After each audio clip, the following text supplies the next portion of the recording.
Good morning, ladies and gentlemen, and this is Mr. Frazier again, and we're going to go over some brief notes dealing with the software, and then we're going to get into the 11.2 assignment. So these video notes concern one concept, and that is the distribution concept when dealing with two binomials. Okay, so that is when you have 3 plus 4x. Okay, that's called a binomial. And we'll do 5 minus 7x, which is also a binomial. Why? Because the plus or minus sign separates your terms. Okay, so we have a binomial and a binomial. Okay, now traditionally these are not written correctly. What's supposed to happen is you're supposed to rearrange them so that they look like this: 4x plus 3 and correct. Hopefully you've already done it. Negative 7x plus 5. Right. All right. Now, as I'm going through this, please understand that the software allows you to write it like this. Technically, you're supposed to write it like this. So, either way, you should know how to flip it so that it's correct. Remember, the sign in front of the number stays with the number. All right. So now we do what I call the smiley face. Some people call it rainbows and smiley faces. Other people call it rainbows. They do it in different orders. But the content is understanding that you're taking this number and multiplying it to a number in the other parentheses. Okay? When you connect them, it's 3 times 5. You write the answer, 15. 4x times negative 7x is negative 28x squared. Right? You multiply the numbers and then you do the exponents. Then I do the bottom part, which would be here. That would be 4x times 5, which is 20x. Lastly, I do the first and the last term, which makes my smile, which is negative 21x. All right, so you see 3 times negative 7 is negative 21x. Now this has to be reordered because it must be in general or standard form of a polynomial. Now that means the highest exponent goes first, right? So that would mean this negative 28x squared goes first. Then my x's. Now I have to combine like terms.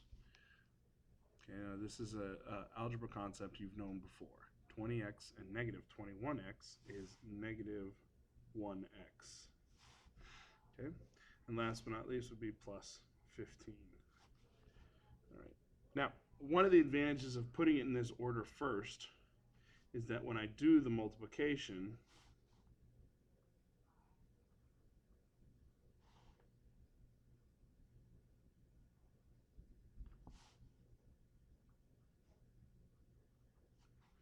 you can always go first eyebrow, last eyebrow. So you have your first and your last. If you put it in order in the beginning, then when you multiply, it's easier to keep it in order. Then the ones that are connected underneath are added together. The one on top was first. That's why I usually put first. And then I put a 2 over that one, because that's the second one I do, but it's the last.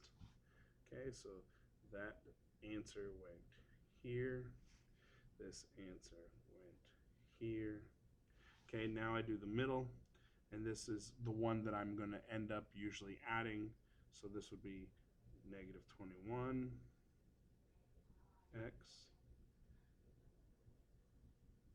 positive 20x. I combine them and I get negative x. All right, however you want to keep it straight is how you can do it. There are many different ways people teach this. If you look online, you'll see the where they go one line, another line, one line, another line. They do 2 on the top and 2 on the bottom. So same concept, just multiplying in a different order. The key is making sure that you do multiply, okay, and then add like terms. Multiply, then add like terms. Putting it in order, and now we have it in standard form. Okay. As we go through the 11-2, we start talking about what each one of these numbers can represent, and we'll go from there.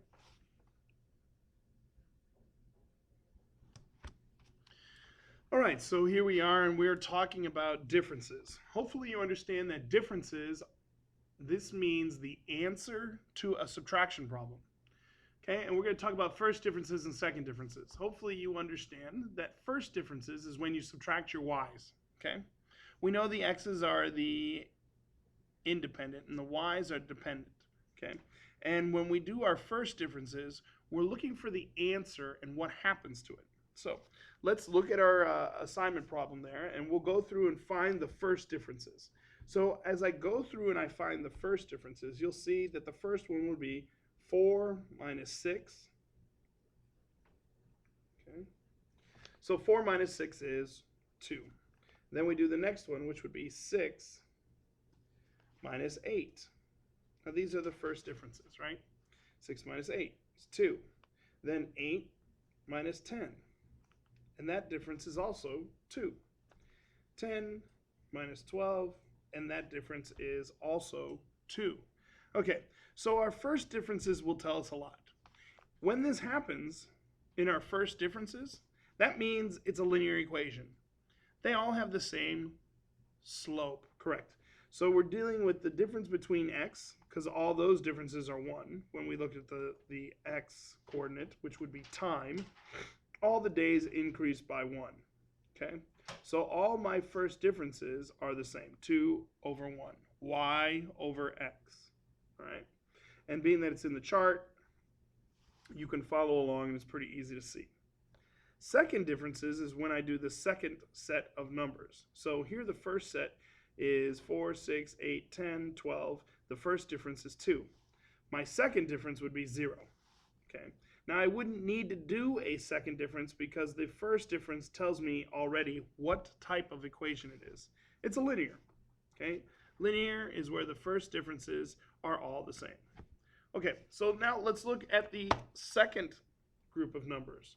Those second group of numbers go 3, 4, 6, 9, and 13.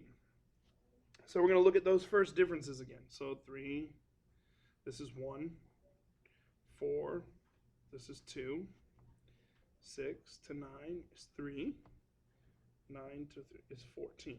So notice, this is not linear because the first differences are different.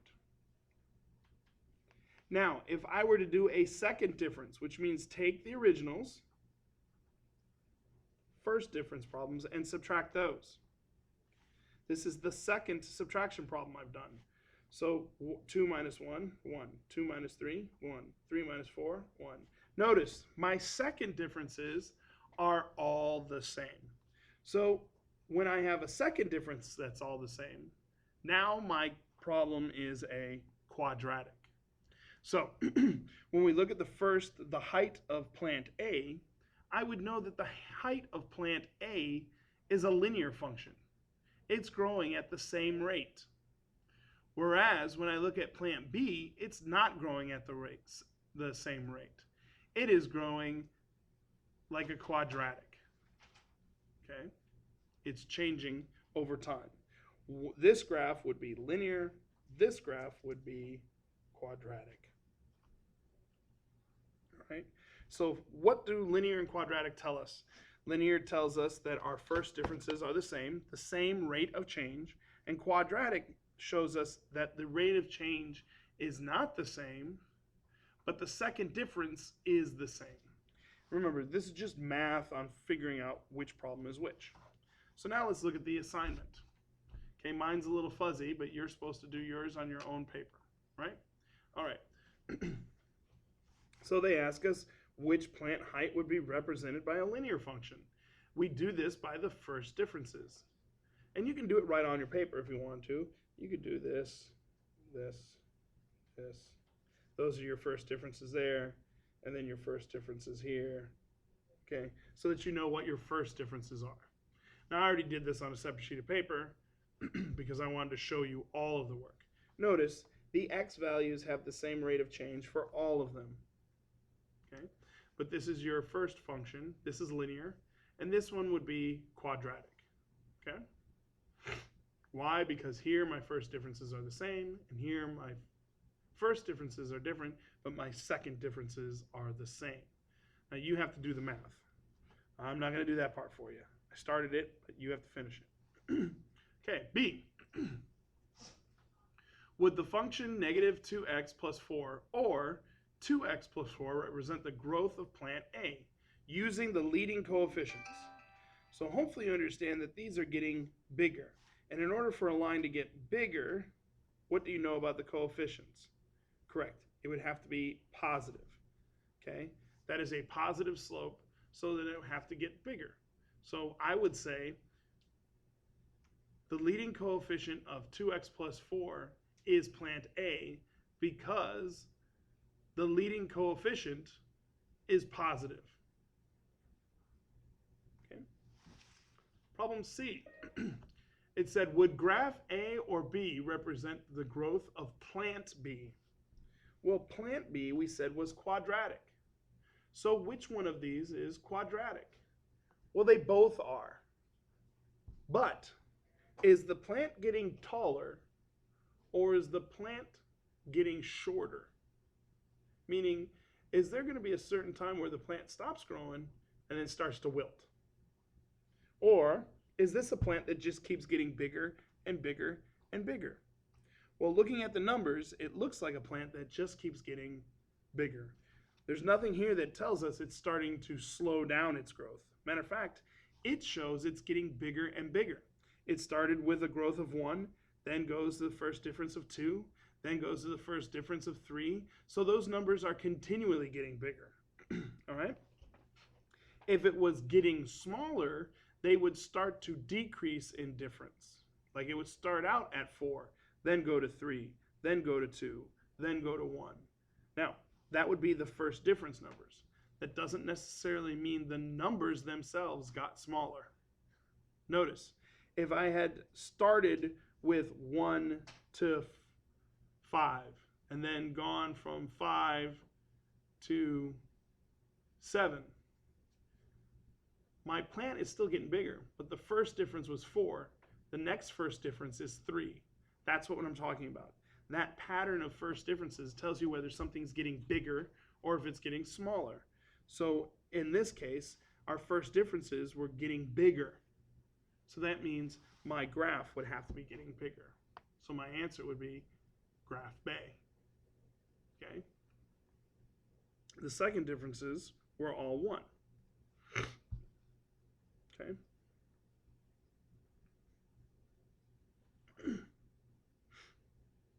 Right. So now we're going to look at something here. In the next one, it says, Quick Grow Fertilizer Company has run into a problem while experimenting with a type of fertilizer that is supposed to increase the yield of pepper plants. Okay, so hopefully you know pepper plants don't grow like trees. Okay, they don't always get bigger. Okay, they produce a pepper and then the pepper's gone. The plant stays the same side. It just produces more fruit. Okay, most of you go, well, pepper's not a fruit; it's a vegetable. Unfortunately, pepper is a fruit. Okay. All right. And it says for plant C can be represented by negative 12.5x plus 100. And for plant D can be represented by the function negative 3x squared plus 21x plus 50. Both graphs are shown. Now you should be able to tell me which one is which. Hopefully you know that this one has a y-intercept of 100, which is 100. Correct? And it's also linear. This one is linear. It's also negative. It's going down. This one is quadratic. This picture is quadratic. This quadratic is facing down. The negative tells me it's facing down. So this quadratic function goes with the quadratic, the parabola, and this is a linear function which goes with the line. All right, so let's look at some of the questions. The question says, determine the y-intercepts of each function, describing it in the meaning of the terms of the problem. So what does the 100 represent? The 100 represents how many peppers? The number of peppers, 100 peppers. The y-intercept of the other one is, hopefully you said, 50 peppers. Now notice when you look at that equation, what happens to be the last number? Oh, I see. It's 50. It's the last number in the quadratic too. I wonder how that becomes 50. Well, let's see. To find a y-intercept, what do I plug in for x? A 0. I plug a 0 in for x, and that's my y-intercept. It happens to work for both equations. So, using the quadratic function, I have a y-intercept as 50. Using the linear function, I have a y-intercept of 100. Notice, both of them are the same way. I can find it by the graph, by finding where it intercepts, or I could put a 0 in for x, and the only number left is 100. 0 in for x, the only number left is 50. So that could be the y-intercept for both. All right, so we move on. Ask our next question. Determine the x-intercept of the linear function algebraically. Oh, okay, so to find an x-intercept, it means I plug a 0 in for what number? Hopefully you know that means I plug a 0 in for y. Okay? So if I'm finding the x-intercept, that means I plug a 0 in for y. And I solve. You should be able to solve that problem.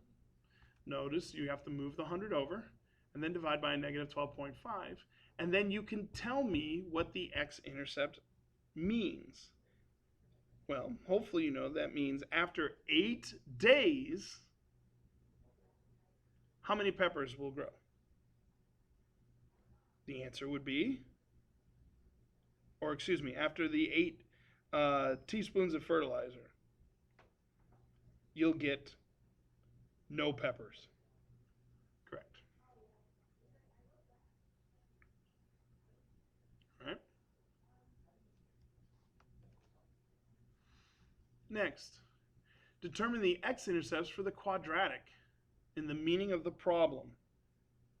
Hopefully you know the x-intercept, if you look at the picture, is going to be 9.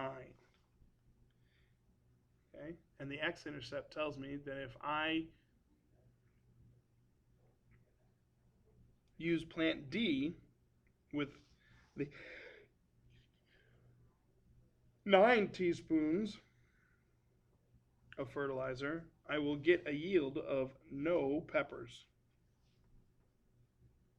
Do I have the other x-intercept? In reality, no, because I can't have anything less than 0, right? When you look at the graph, there's nothing left than 0. Now, technically, there is, but we don't have negative teaspoons of fertilizer. That doesn't make any sense. Okay, last but not least, it says, determine the maximum of the quadratic function. Explain what in terms in plant of D, the maximum. So now I look at my graph, and you should know the maximum is between 0 and 9, which would be 4.5, right? We know 4.5 should be the middle. If 9's one end and 0's the other, isn't that right? And hopefully you say, no, that's not right, because we don't know where it goes on this side. Okay? So I have to look at the graph itself. And hopefully you know the top of the graph would be here. So now I follow that down, and that tells me what my maximum is. So if you need to, I take a card and I do this and put it right along the line, and I see that my maximum is 3.5. 3½ teaspoons. Okay, at 3½ teaspoons, I'm going to have a little bit more than 80. So I could put 3½ in. So let's put 3½ in. So I put 3½ into the quadratic equation. So I have -3, 3½ squared plus 21 plus 50. And then I do the math using my handy dandy calculator. So let's do the math. Obviously, you're supposed to do exponents first, right? So 3.5 squared is 12.25 times -3.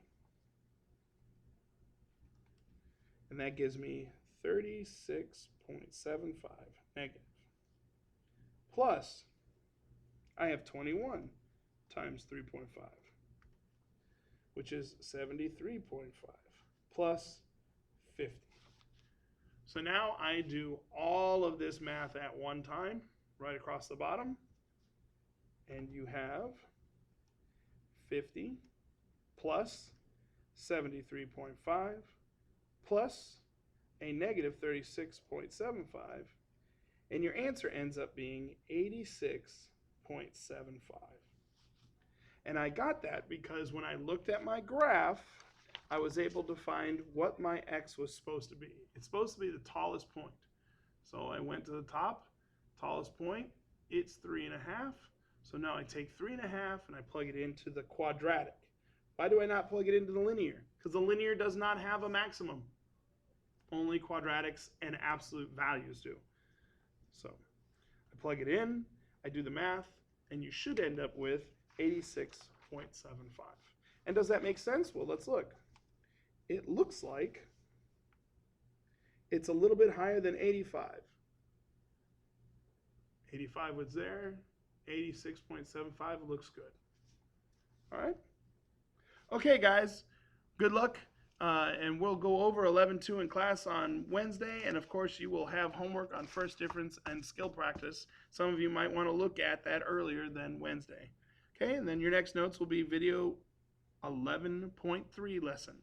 All right, have a good day. Talk to you later. Bye.